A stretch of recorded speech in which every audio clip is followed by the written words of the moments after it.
You put the screen off, eh? Yes. Am I in the middle? Yeah, okay.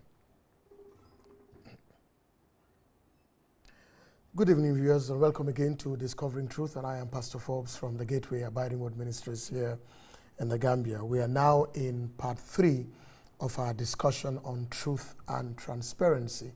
And I believe from the first 2 parts, we are now getting a feel of what we are discussing.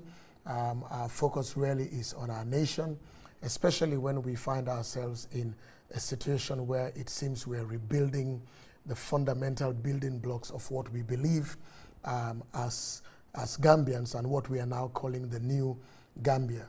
Now, with every building, there are key things that are fundamental, foundational, that should be there before the building is erected. And then there are pillars that hold the house. And I believe that amongst a couple, not many, maybe 5, 6, or 8, there are these 2 that are critical, are very critical for any enterprise, any infrastructure, and any culture to thrive and thrive in dignity in this world of ours. And these are the 2 that I have been discussing. The first is truth, and the second is transparency. And because I don't want to go backwards a lot, I just want to remind us that what we have been discussing is that when a person, when a family, when an institution, when a nation lives by the principles of truth and transparency, it's going to win anywhere in the world. It's definitely going to win. Because sometimes it appears that when people are non-transparent and opaque and they operate in falsehood, they feel they are smarter, but they get into trouble because it's just the principles that God put on this earth for life. Truth will always prevail. Truth always wins. In our nation, we are now uncovering truth that seemed to have been hidden for about 2 decades. And everybody is now coming to the table. Some are saying, I knew. Some are saying, I didn't know. Some were saying it was under duress. But that's what happens with truth. It always comes out. And when you hide things, when truth comes out, you get in an embarrassed position because people wonder, why did you do this? When you are non-transparent, you yourself, you live in the shadow of yourself because you are hoping things do not come out. You are burying things, burning things, swallowing things, bribing people here to keep quiet, wishing people travel, wishing people die. But nobody on this earth can hide truth. Never. It's just not possible. Because you see, God created us in such a way that sometimes you wake up and somebody who you least expect decides they are going to speak the truth. Either they write a book or they grant an interview and they do something. And when you read or hear, you can now join the dots of what you had heard, which seemed to have been speculatory, but you can now almost like put the missing piece of the jigsaw in life. And that is why we all, especially when we are in leadership, must make sure we operate in truth, in transparency, and in good conscience. It is not a problem when people scheme against you, lie against you, and say things against you. Jesus Christ, our example, had that. And Pilate had to say, I find no fault in this man, because he himself had said, the world is coming against me, but they have nothing in me. And then we saw from St. Paul that he said, I have lived in all good conscience before God and before man. And that means when we are appointed or nominated, or we find that we are eased into positions of authority where we exercise oversight over people's lives and possibly their destiny, albeit like in the judiciary and places like that, the principles of truth, transparency, and a good conscience must guide us. Must guide us. I will rarely feel dirty in myself if somebody bribed me $500,000 to pervert justice, because that's not blessed money. And because in this world, one of the principles of life is cause and consequence, is retributive justice, at a point in time, something is going to happen that will catch up with you. Let me quote a scripture in the Bible from you. It's in the book of Galatians, Galatians, Galatians chapter 6, and I believe it's verse 7 or verse 9. And it says, do not be deceived. God is not mocked. Whatsoever a person sows, they will reap the same. Now, it doesn't say when and where.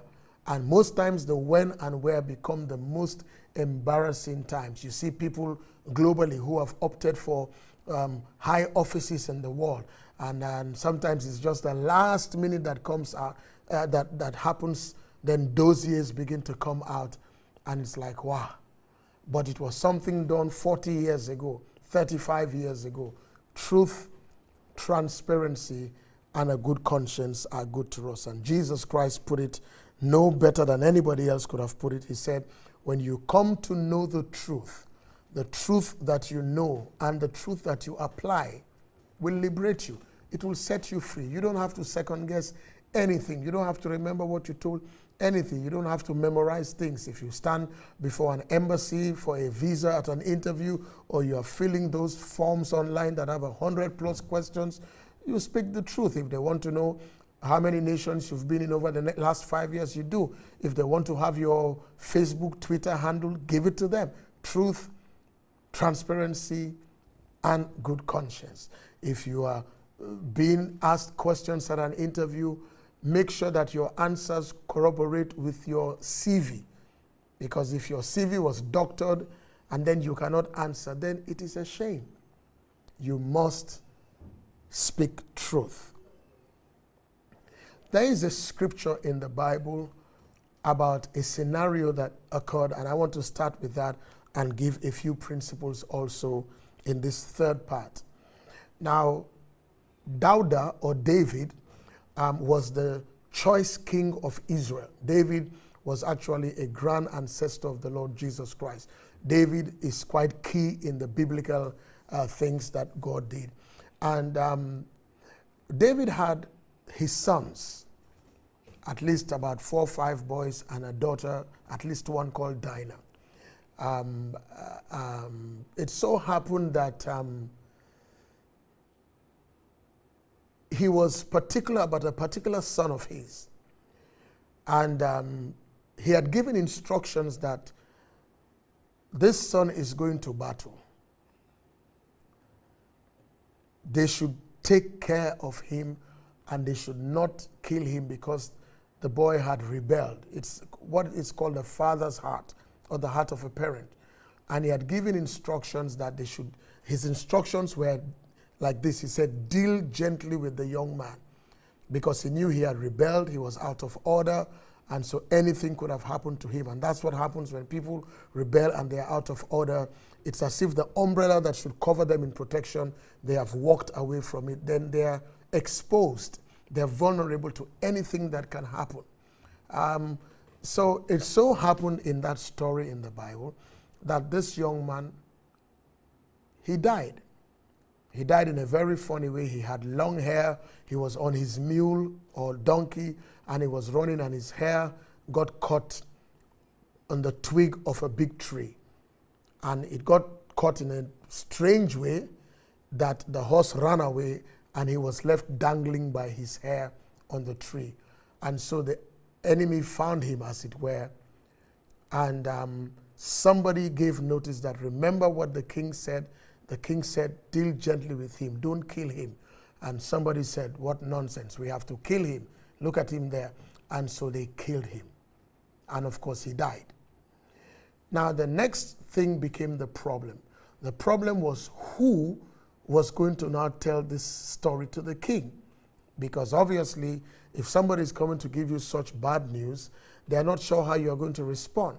That is why even when people lose their lives, at least I know for us pastors, most times people call you to tell you first as the pastor, and you use the wisdom of God on how you present that story, on what you say, because you can't just go and say, have you heard? Your father died, your mother died, your wife died. Nobody talks like that. So you have to use maturity, you have to use wisdom and grace. So the issue here was that every time something happened, there was a particular man who was like the herald of the king. He was the one to always tell the king the news of the happenings outside, because I'm talking about centuries ago, so there was no television and all that. And so he was used to doing it. But because this scenario was bad news. And it was bad news because the king's son had died, and the king had also told them, do not kill him. Now, who is going to break this news to the king? So this man said, I am going. And the people around him said, no, you cannot be the one to go because you didn't even see what happened. You are not a witness of it. So what you are going to speak of is hearsay, is not truth by personal encounter. And so the people there turned around and chose another man and said to the man, you run and give the king this message. But you see, this other man was so agitated because some people like to be the bearer of messages. They want to say that I was the one that told her, I was the one that told him. And that's something I believe we should all be careful about. Whether it's a baby that is born, whether somebody died or somebody happened, we must let it not be our duty to be the first to make the phone call, the first to do that. Sometimes you hear things and you just wait. Because, you know, you could hear something that sounded like true and was not true. And you could lose your integrity. People will say you're a tale bearer. You tell stories and you had ill will for somebody. You declared them dead before they died, and you went that, you know, in my language they'll say, who sent you? So what you do is that you wait. And so this man was eager because maybe he was going to get a reward. But this story was going to be a sad story. You were going to look at the king and tell the king that your son has died. And he's probably going to ask, well, how did he die? And you're going to have to say, well, his hair was caught in the branch of a tree and he was dangling between heaven and earth, and we thrust aside in him and we killed him. And the king would have said, but I told you not to kill him. So that was a delicate message. So, but this guy, regardless, wanted to run, but they told him, no, you can't run. You can't be the one to give the message. And secondly, you didn't actually see what happened. So they chose another man who began to run to give the message. And in that scripture in the Bible, in the book of Psalms, the second Psalms, it says, while the one that was sent was running, and he was running because not only did he have the message, but he actually saw what happened, this other man decided, I will still run. And because he was used to running, he knew the terrain. So he took a shortcut and he arrived before the one with the message. But before he arrived, the king was like at a porch or so, like a veranda, with his men with him, his maybe men in waiting. And one of them noticed somebody running and said to the king, somebody is running. And when they looked, the king said, oh, the running is like the running of my herald. I'm sure he has good news for me. So when that one arrived, he came. And the king asked him, what has happened? After he said, long live the king and all that. And the king asked him, how is it with my son? And the man answered, may your son be like all those who have rebelled rebelled against the king. And the king asked him, what actually happened? And he said, actually, I didn't see anything. And in the Bible, the king responded by saying, stand aside. What an embarrassment. Stand aside. See, when you carry a story that is not truth, you don't have facts for it, you don't have information, and you want audience, and you stand before audience, and you are asked, what did you really see? He said, I didn't see anything. And they just told him, stand aside. You've run in vain, you've been a false herald, and if it's in a day and a time today, you'll be blacklisted. Because every other story that you tell, people will put a percentage to it until it can be verified by somebody else, because you lost your integrity by running without a message. When you live in truth and transparency and a good conscience, you're not eager to say things. You're not eager to talk about things. You have to even weigh and wait, because truth always comes out. And so the other man who actually had the message and saw finally came. And he said, long live the king, and he bowed before the king, and the king asked him the very same question, is it all right with my son? What happened to my son in the battle? Then the young man said, well, may your son, he rebelled, and everything that happens to people who rebel is what happened to him, and narrated the story that your son was killed, and the king lamented. What's the difference between the two messengers? One ran with a message and fact. The other one ran with a perception. And you know, in life, you can be walking through the streets and you hear somebody talking on the phone, and he exclaimed on the phone and said, you mean she died? and oh, she called a name. And you know, in some of our countries like here, we have names that are very easy and they're all over the place. And excuse me to use a name like maybe Fatunjai or Musanjai. You know, there are names that you can find 20, maybe 2,000 people with. Now, you are not sure which one it is. And you're also only hearing one side of the conversation because the person is talking to somebody or some other people on the other side. You don't even know whether that person is actually the one you know in this country or is the one of Senegal or the one that has emigrated to the US or elsewhere. So you wait because the truth will come out.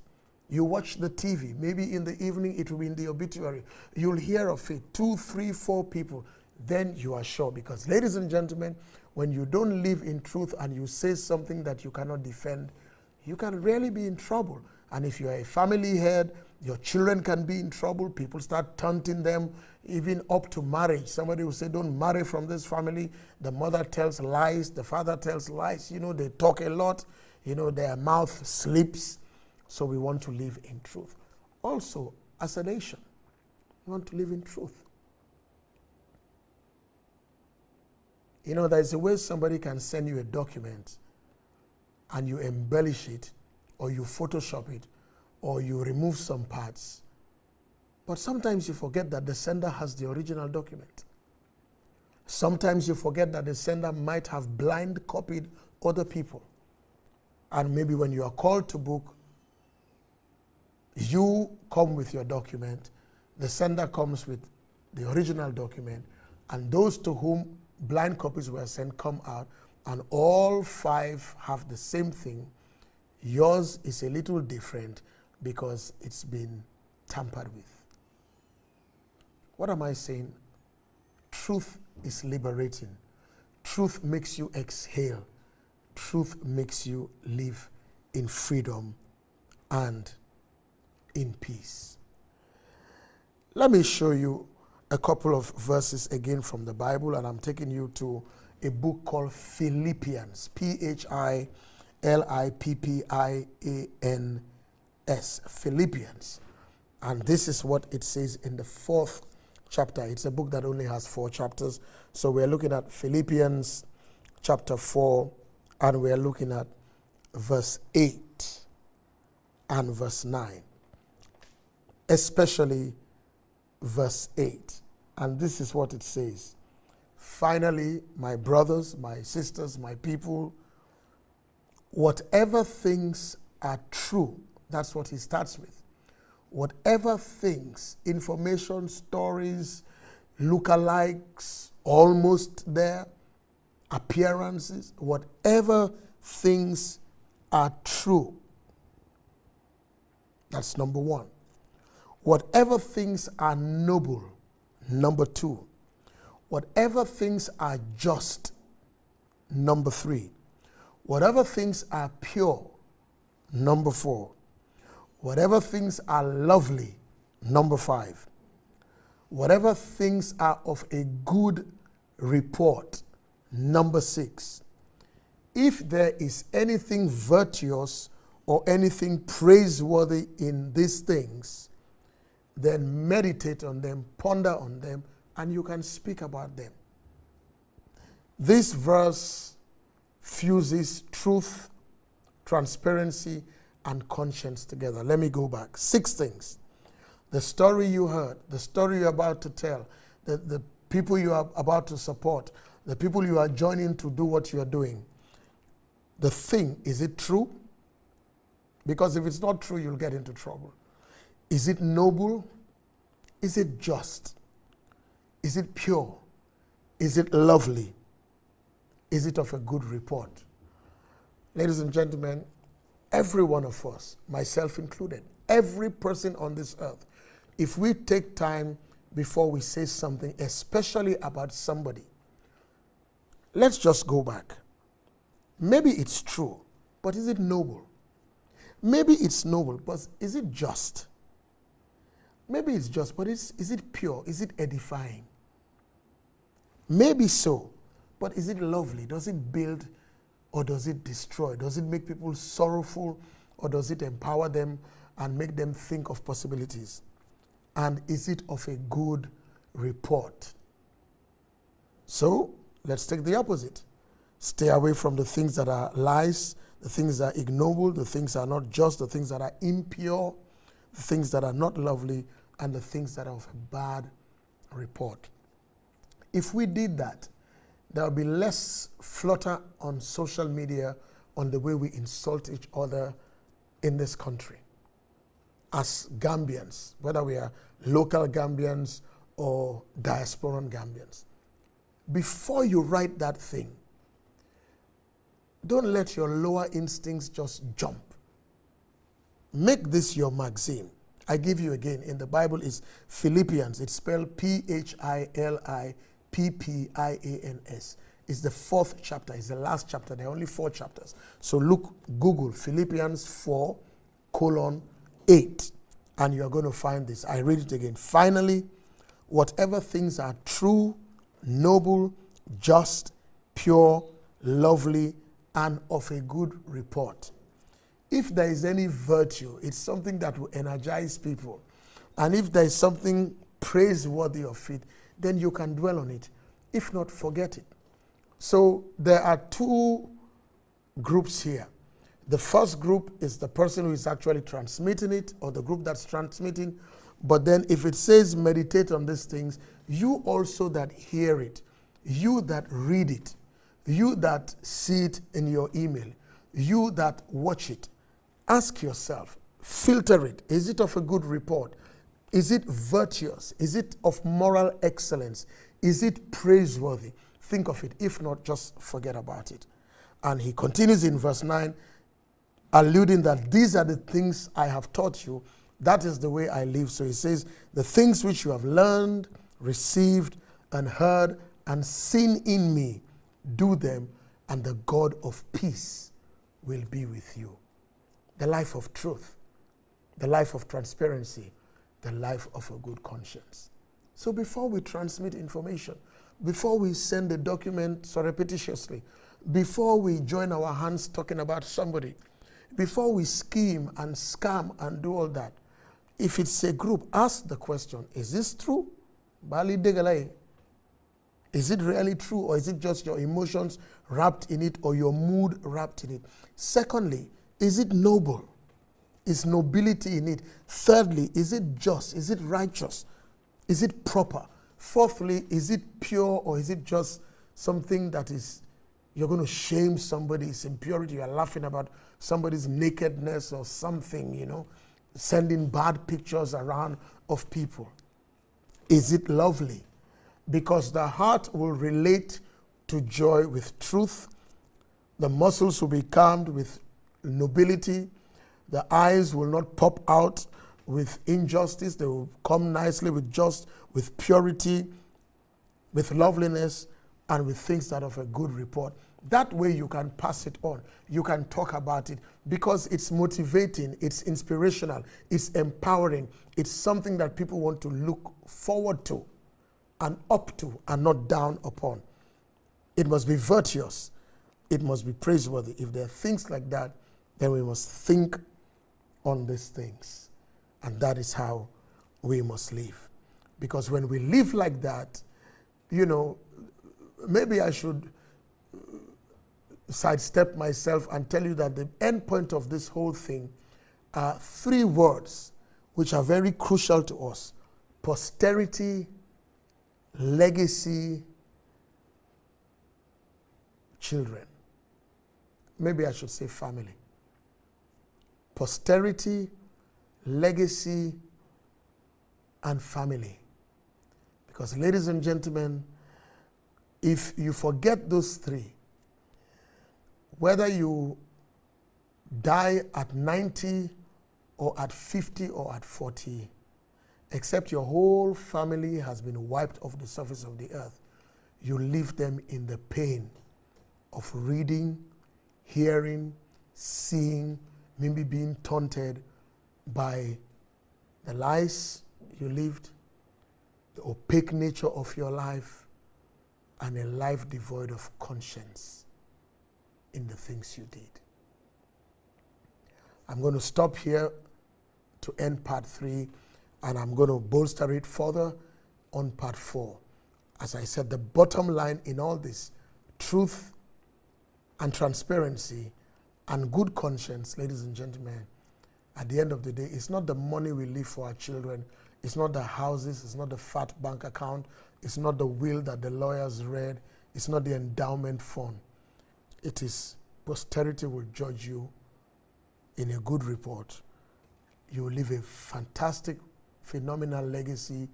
Your children, your family will raise their head anywhere in the world, and your kids will not be ashamed.